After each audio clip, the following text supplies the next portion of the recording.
Good evening, everybody. This is Evan with Tabletop Gaming Guild, and today we are bringing you a review of Marry the Monster by Peterson Games. So I'm going to take you down to the tabletop to show you what the game is all about, and then bring it back up and give you my final thoughts, alright?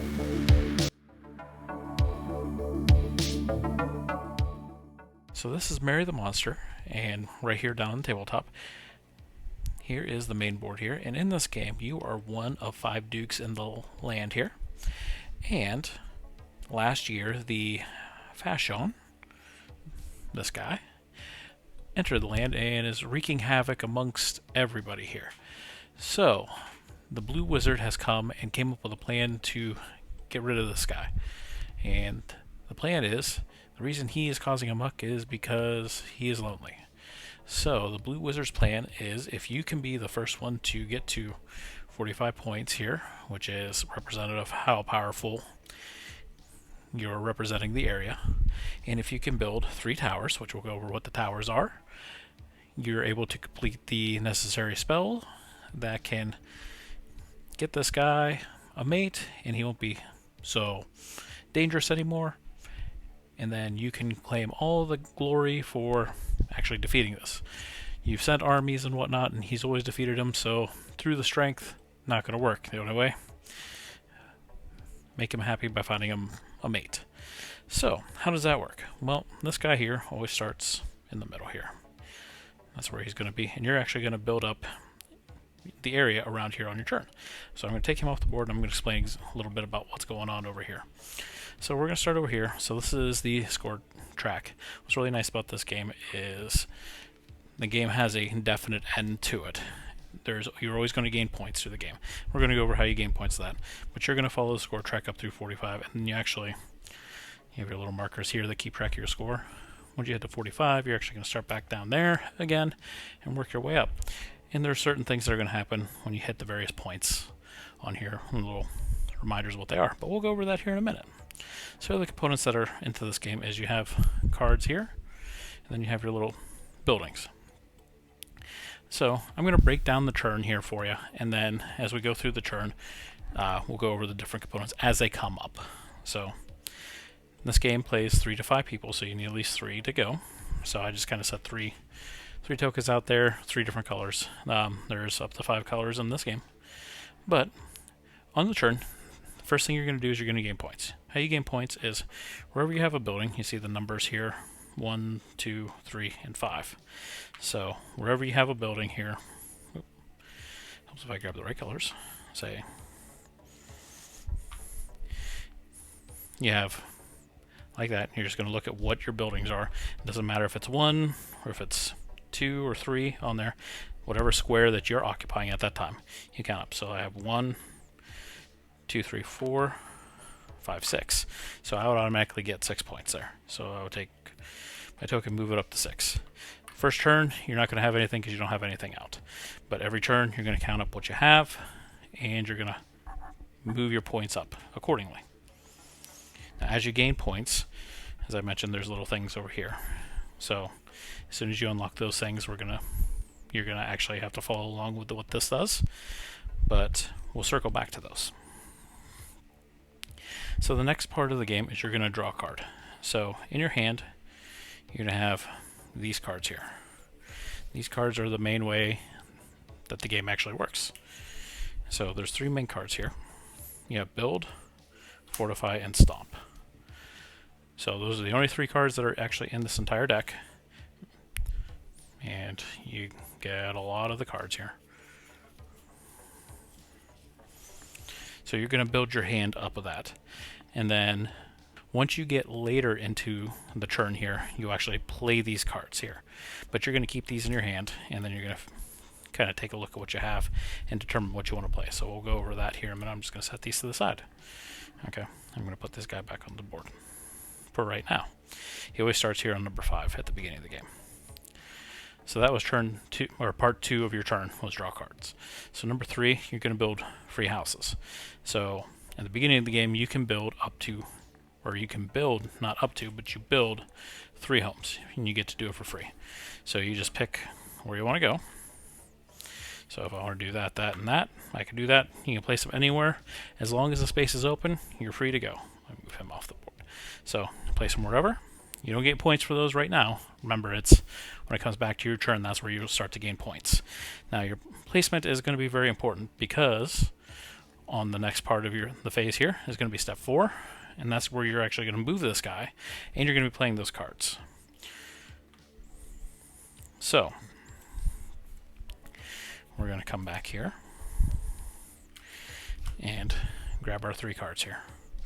What I'm going to do, I'm going to throw a couple things out.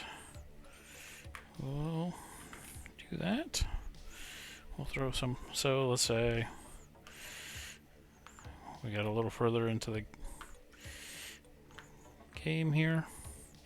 And let's just say, example, that's kind of how the turn has progressed. So we have a lot of 1s and 2 buildings here, and nothing up to 3. So, but we'll explain how those go up. So there are 3 cards that you have. You have Build, Fortify, and Stomp. So Build is very straightforward. If you play the Build card on this phase, you can build 2 houses. So to define them, a house is 1, and then the next one is going to be a manor, which is 2, and then if you have a tower, that's 3. So building is for houses only. So, and it's addition to the free ones that you get from your earlier phase. So if you place your 3 out, and then if on this turn or in this phase, if you want to play a build card, you can place 2 more if you wanted. Okay, Fortify. So Fortify is the next card that you can play. Fortify lets you turn a house into a manor, or a manor into a tower. So if you play Fortify, like on this guy here, let me set it up. So he's only a house right now, so I could take another one, slap it right on top. It's gone up in size. Now on your turn, you can play as many or as little cards as you want. So if you play 2 Fortifies, you could actually go up 2 on one of these buildings. So the third card that you can play is Stomp, and that's actually one of the most important cards that you can play here. So let's just imagine that I am the, actually I'm going to switch these around. Imagine I'm the pink player on this. So the first thing you want to do is you figure out what cards you're going to play. So just since I have these out, this is what I'm going to do. Okay, so I'm going to build. So that's me put 2 houses out wherever I want. So I'm just going to pick those as an example. I'm going to Fortify. That means I can pick one of my houses and build it up from 1 to 2, so like that. And then Stomp. So Stomp, what that means, I need to pick a direction for the creature to go. So now when I pick that direction from where he goes until he hits a building, whether it's a house, a manor, or a tower, doesn't matter what. And then he stops. He can destroy up to the level of building equal to the number of Stomp cards you play. So if I play Stomp, and I choose him to go this way toward my building, which at the beginning of the game here, you can only pick your own building for him to go to. So say I pick him to go toward this building here, and I play in my hand, which I did, a Stomp card. He would go until he can't go anymore. So he can do that one, and that one. So he would destroy all these buildings and end up here. Once he completes movement, you count up how many structures he destroyed. Not levels, but how many total. So like this in the 3, let's say if it was illegal that he could destroy that, this still only counts as 1. So this, in this example, he destroyed 3. You give them back to the people that own them, and you can draw as many cards as you destroyed buildings. So in this example, he destroyed 3, so you draw 3 cards to replenish your hand. There is no hand limit, so you can have as many cards as you want. Now another thing is when you're playing cards, say I played 3 of the same. So in this example here, I have 3 builds. Say I didn't have that, that's all I had. You could play 3 of the same card to be any card you want. So I could play that 3 build and play that as a Stomp or a Fortify if I would like. Now at the beginning of the game, you can only play 1 Stomp card. So that means that you can't Stomp 2 buildings, or 3 buildings. You know, you can't destroy the manors or the towers. But if we pull up here, so once you get up to 15 points, the first thing is you can actually swap twice a turn. But the 3 houses that you get at the beginning of your turn goes only to 2 houses. And then as you can see, once you get up to 30, now you can actually select another player's building instead of your own.